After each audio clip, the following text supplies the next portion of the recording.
Assalamualaikum warahmatullahi wabarakatuh. Selamat pagi anak-anak. Hari ini kita akan melanjutkan materi IPA yang kemarin. Pada pertemuan kemarin kita sudah belajar tentang besaran pokok dan macam-macam besaran turunan beserta satuan-satuannya. Hari ini kita lanjutkan materinya tentang konversi satuan. Konversi satuan yang kita pelajari yaitu konversi satuan panjang, massa, dan waktu. Konversi satuan sangat penting dilakukan ketika kita berhubungan dengan hitungan nilai besaran. Contohnya, ketika hendak mengubah satuan panjang dari meter ke kilometer. Masih ingat ya, waktu pelajaran di SD dulu kita sudah mempelajarinya. Kita ulangi sedikit tentang tangga konversi panjang dimulai dari kilometer, hektometer, sampai dengan milimeter. Setiap turun satu tingkat berarti dikali 10. Kemudian 2 tingkat berarti dikali 100. Kalau 3 tingkat berarti dikali 1000 ya. Kemudian apabila naik 1 tingkat berarti dibagi 10. Berarti kalau naik 2 tingkat berarti dibagi 100 dan seterusnya.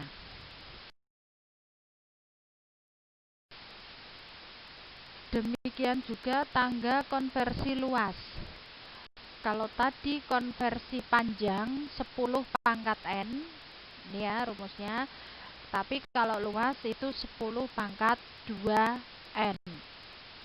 Untuk tangganya masih sama, kilometer persegi, hektometer persegi, sampai dengan milimeter persegi. Setiap turun satu tingkat dikali, karena ini pangkatnya 2 berarti dikali 100. Berarti kalau 2 tingkat berarti dikalikan berapa? Dikalikan 10 pangkat 4 atau 10.000 dan seterusnya. Apabila naik 1 tingkat berarti dibagi 100. Dibagi 100. Berarti kalau misalkan naik 2 tingkat berarti dibagi 10.000.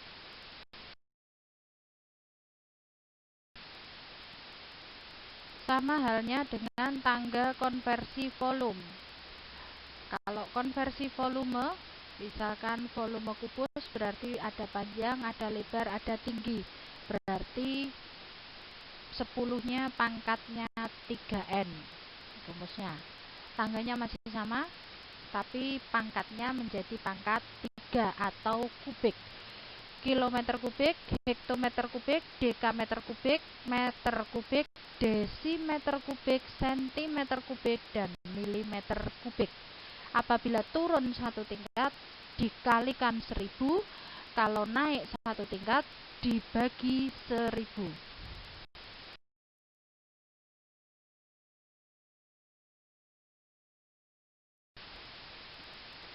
Contoh soal 1. Nyatakan jarak 2000 meter dalam A cm, B kilometer. 2. Konversikan 100 cm persegi ini ya. Persegi dalam A meter persegi, B milimeter persegi. Mohon maaf untuk perseginya ini tidak bisa kok ke atas.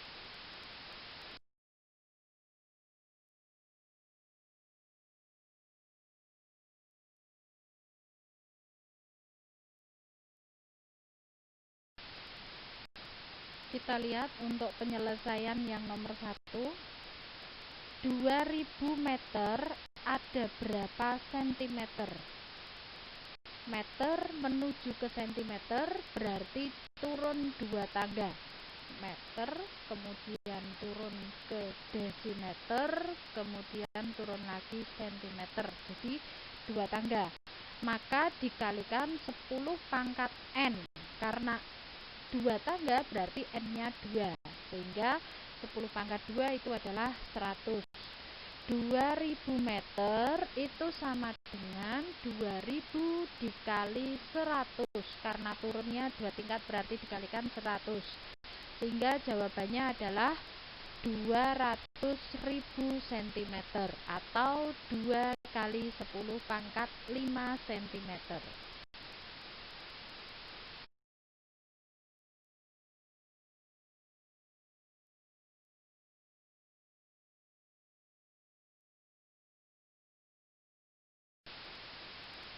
Nomor 1B, 2000 meter sama dengan berapa kilometer?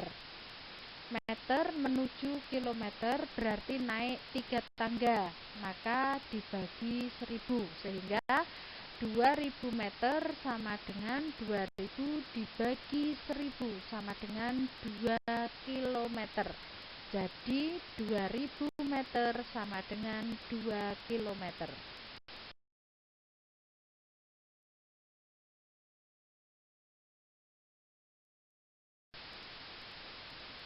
Soal nomor 2, 100 cm persegi sama dengan berapa meter persegi? Persegi berarti satuan luas ya. Centimeter menuju meter berarti naik 2 tangga, maka dibagi 10 pangkat 2n, di mana n-nya adalah 2, sehingga 10 pangkat 2 kali 2 atau 10 pangkat 4 atau 10.000. Maka 100 cm persegi sama dengan 100 dibagi 10.000. Coret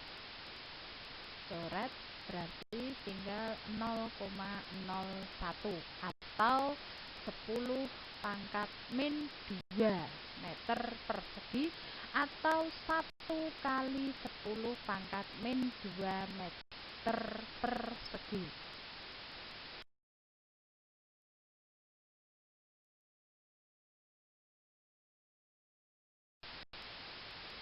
Nomor 2B, 100 cm persegi sama dengan berapa milimeter persegi? Dari cm menuju ke milimeter berarti turun 1 tangga, maka dikalikan 10 pangkat 2n, di mana n-nya sama dengan 1, sehingga 10 pangkat 2 kali 1 atau 10 pangkat 2. 10 pangkat 2 itu sama dengan 100, sehingga 100 cm persegi sama dengan 100 dikalikan 100 sama dengan 10.000 milimeter persegi atau 10 pangkat 4 milimeter persegi.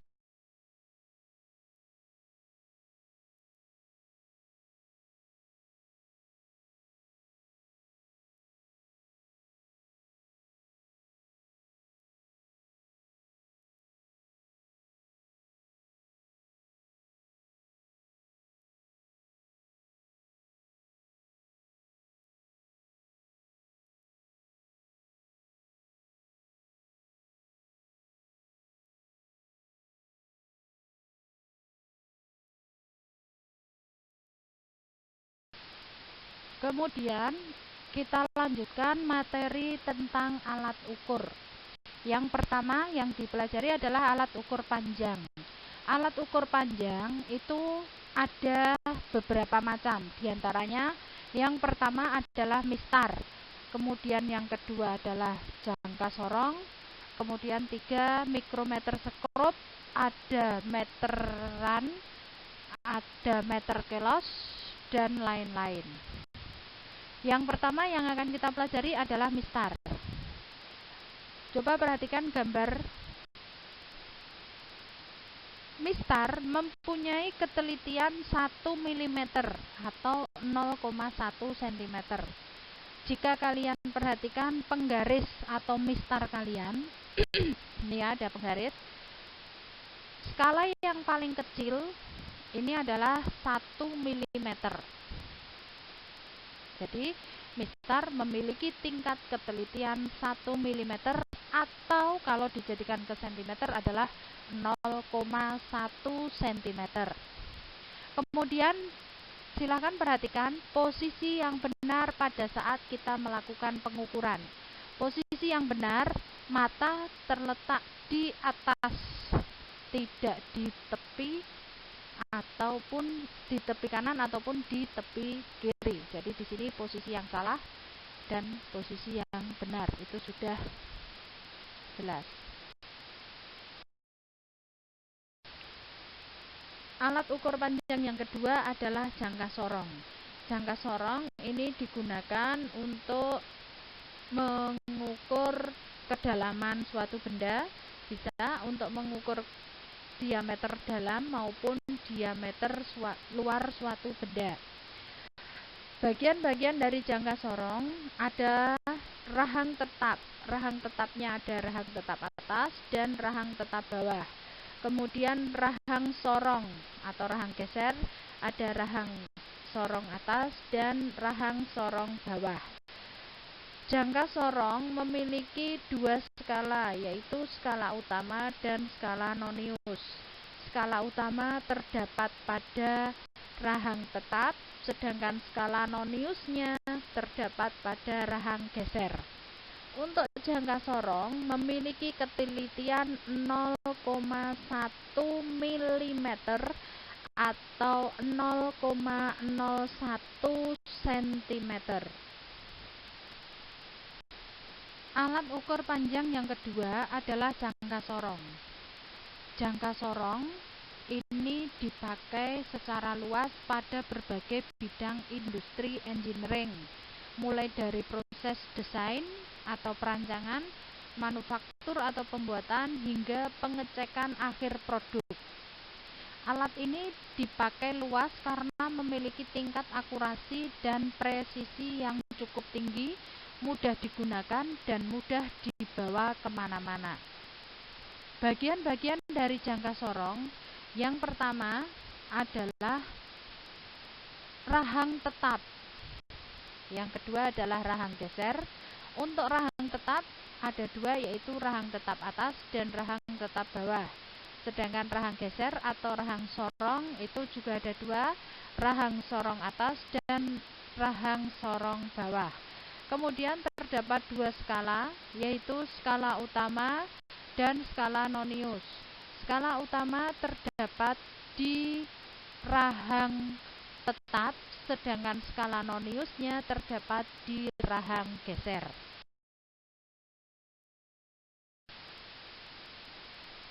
Pembacaan skala jangka sorong. Letakkan benda yang akan diukur, kemudian kita tentukan skala utama dan skala noniusnya. Kita lihat apabila angkanya diperbesar, nih di bawahnya. Skala utama itu skala yang terletak di atas, tadi yang terletak di rongga utama, dimulai dari angka 0 kemudian sampai angka 4 lebihnya sedikit, ya kan? 4 lebih sedikit. Nih. Berarti untuk skala utamanya adalah 4 lebih 2 tepatnya ya, 2 cm. Kemudian skala noniusnya kita cari skala nonius yang berhimpit dengan skala utama. Letaknya yang berhimpit itu adalah angka 5.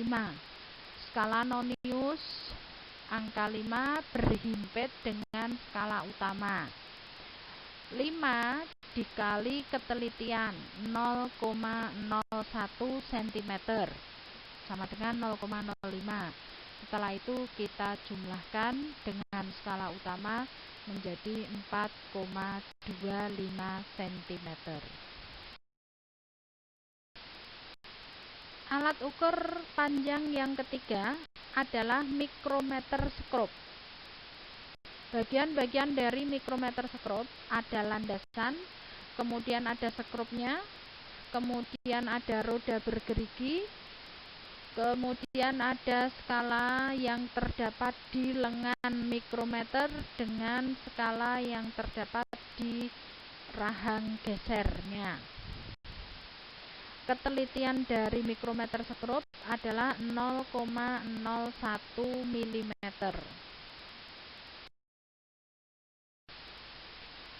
Pembacaan skala pada mikrometer skrup. Sama seperti pada jangka sorong tadi, untuk mikrometer skrup juga menentukan skala utama dengan skala noniusnya terlebih dahulu. Untuk skala utama adalah skala yang terdapat pada rahang tetap, dimulai dari angka 1, kemudian kalau ada sorek di bawah berarti setengah, 1, 1,5, 2, 2,5, 3, 3,5.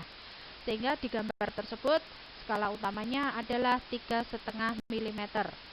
Kemudian skala nonius itu adalah skala yang terdapat di rahang geser. Letaknya yang segaris dengan skala utama. Kemudian dikalikan dengan ketelitian mikrometer skrup. Ketelitian mikrometer skrup adalah 0,01 mm. Sehingga di sini tepatnya adalah di angka 10, 11, 12. Jadi di angka 12 mm, 12 dikalikan 0,01 mm sehingga 0,12 mm dijumlahkan dengan skala utama sehingga ketemu 3,62 mm. Jika dijadikan ke cm menjadi 0,362 cm.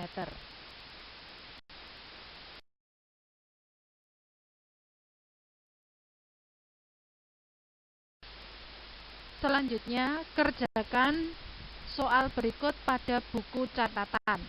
Ada 5 soal yang nomor 1 sampai nomor 4 berupa keterangan, nomor 5 soal hitungan.